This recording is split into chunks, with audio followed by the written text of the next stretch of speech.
My dear friends, I hope you're doing fantastic on today's sunny day. And I'm super excited to be here with you today.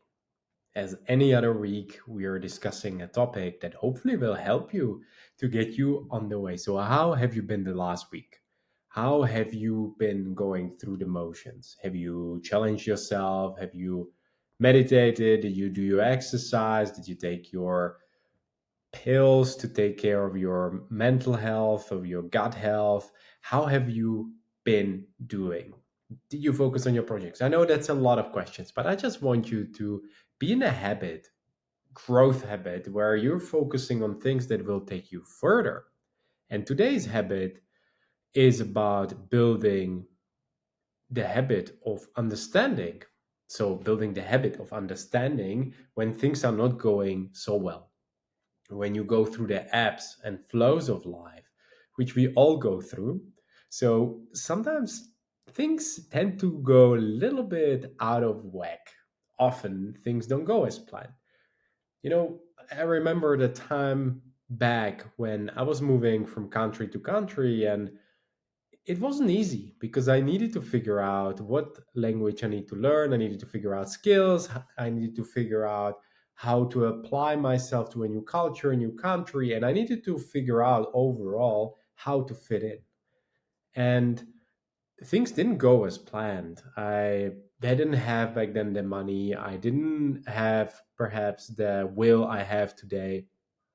I underestimated massively what it means to be in a new country, in a foreign language, to discuss different topics, but also have a relationship in different language with a different person with different background, which is super exciting at some point, but also very challenging.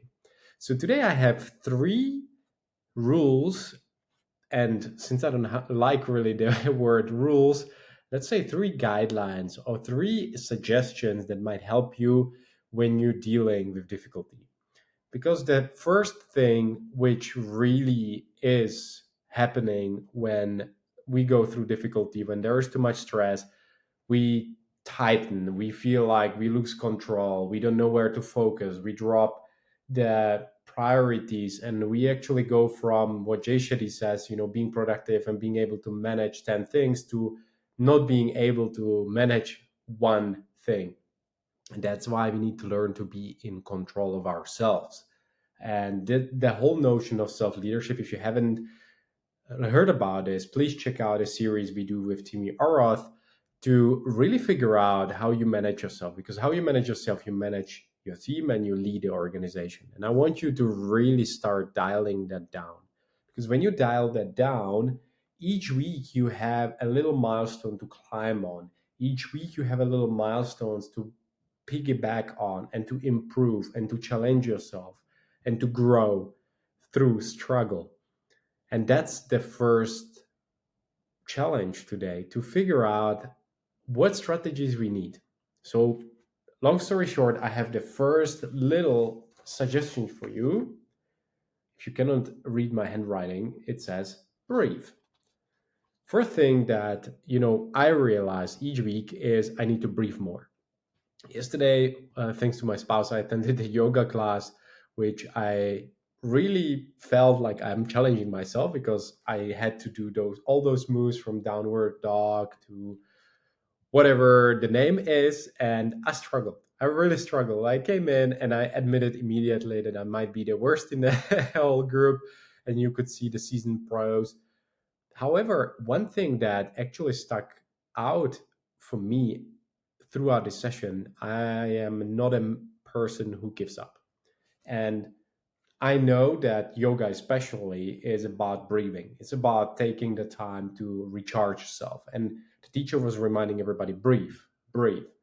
And I know when I go through difficult situation like today or the other day or my whole life, I try to be more conscious to breathe.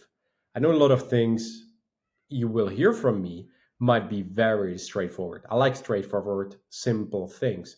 The challenge is what's common practice or common knowledge is not a common practice, Brandon Burchard says. And I agree with it because I see with myself, it's really a lot about the consistency, the basics that we all struggle with at the moment, looking at a society, looking at the culture, looking at the struggles.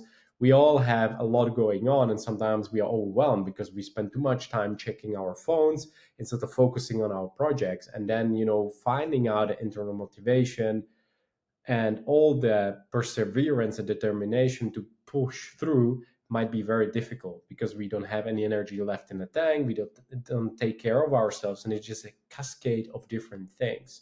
So breathing, it's really the easiest way, Dr. Andrew Haberman says, because you calm your immune or your nervous system, and you give yourself a little tool to deal with everything that's going on, whether that's, something is not going well throughout the day. You feel like, hey, I'm today actually struggling because my health is not at my best. I am not really feeling it. I'm not pushing through as I supposed to. And that's where breath and really calming your immune system, even your nervous system and your body, will take you to re-establish yourself, to gather your thoughts, to gather your energy and say, you know what, I really wanted to focus on these 10 things. Let me focus on this one particularly. And it will give you clarity. The second thing, why sometimes we struggle because things are good for you, that's obviously the answer. But sometimes why we struggle is because we don't see the challenge as good for us. We see it as a pain. We don't see it as gain, but we see it as obstacle, as a boulder that it's put in a way. We don't see it as I gotta go around it, above it, underneath it. We see it as a struggle. The thing is, sometimes because we forget to have this long-term perspective and we focus so much on the short-term perspective, that means we really focusing on the here and now, and we forget to look to the distance. We forget to look, how will I actually be able to get there? And I think sometimes we can get also demotivated because a lot of these things right now are distracting us, and we see it as obstacle.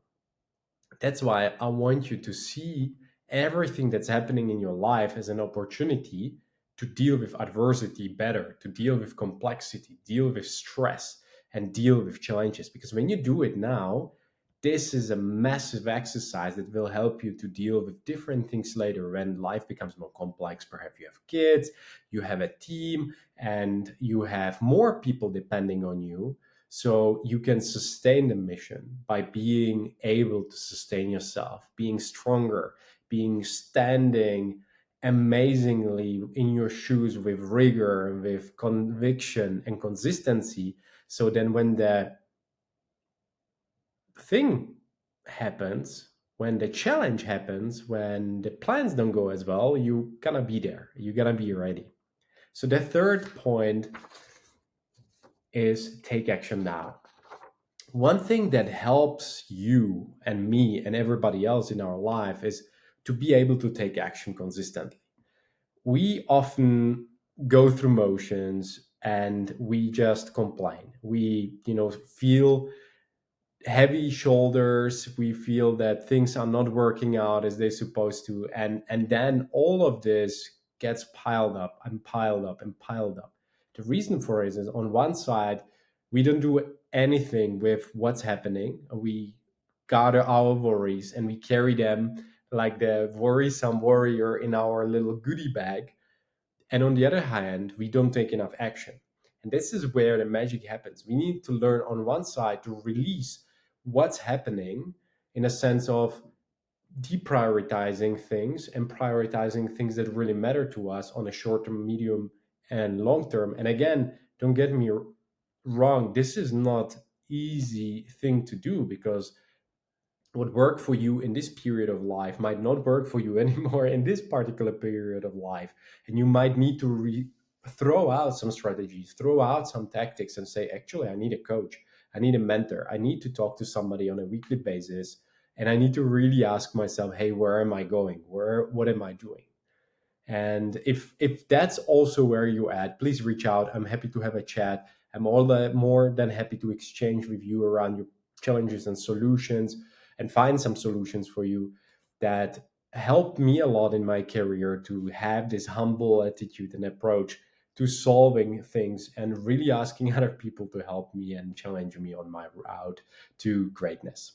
So here you have it, guys. It's about breathing. It's about really understanding that the action is coming through accepting challenges. I see them actually as opportunity to grow. That's why we're here. We want to grow. We want to progress. Progress equals happiness, says Tony Robbins. And he's right. He's probably the godfather of all the progress and all the things that we actually talk about today. But really, personal development and progress in life comes to taking action. You can talk about things, you can do things, but sometimes it's really just figuring out the messy stuff in the middle. And I think that's probably the 90% of it. Because oftentimes, what we have here in our head, and when we get down to take action, things actually be a little bit different. Things might be a bit and natural at first. So, as I always say, guys, everything you need for this is about energy. It's about radiating health, radiating, all these good things that will take you through life. It's also about managing stress, managing anxiety, managing all these things that actually can sway us from our path. And ultimately, it's about leading a heroic life. When we lead a heroic life, we challenge ourselves and inspire others. We feel better human beings. So until the next time, I'm really looking forward to see you very soon and stay safe.